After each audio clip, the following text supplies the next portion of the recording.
Alright, this is Andrew with Jodo Home Inspections. We're doing a sewer scope today here in Ogden. We're at 1020 East, 4050 South.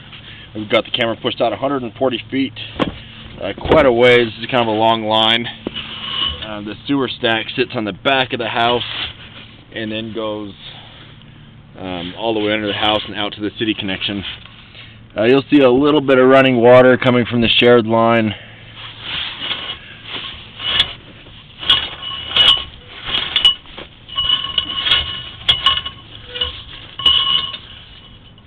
Got the sun beating down on my screen, so it's a little more difficult to see today. First thing I'm looking at is this connection point. I see something coming across the middle of the screen. I'm just trying to tell if that is in the distance at the bottom of the shared line or if that's an offset. It's looking like that's just the color of the shared line. Like I said, I had the sun beating right down on my camera or on my screen, so I'm going to re-watch this when I'm at home. But I'm trying to do my best to narrate what I can see right now. So you'll notice a little bit of running water. Running water is fine. I was running some water from the tub. That's expected. That's what you want to see is moving water. What you don't want to see is standing water, and you're going to see a lot of that today.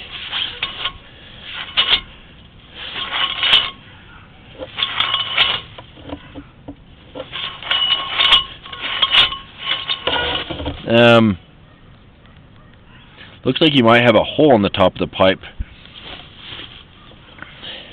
127 feet out. That looks like possibly a hole in the top of the line. That doesn't look like an access point, like a clean out. That looks like possibly some damage. When you have a hole like that, that makes it easier for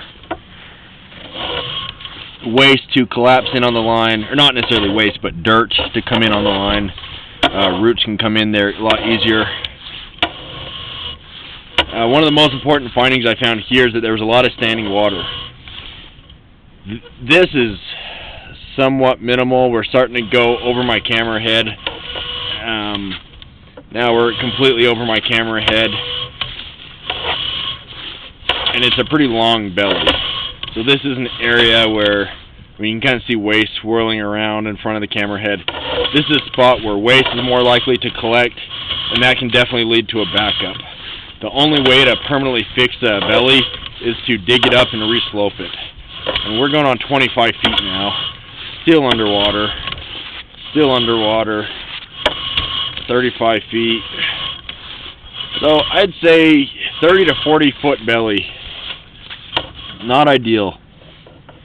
At a minimum, you want to have the insurance on this line for sure, but really, ideally, you dig this line up and re-slope it. I didn't see anything that was blocking the line at the end of that standing water that would indicate that it was holding water because of a blockage. I think this is purely a belly.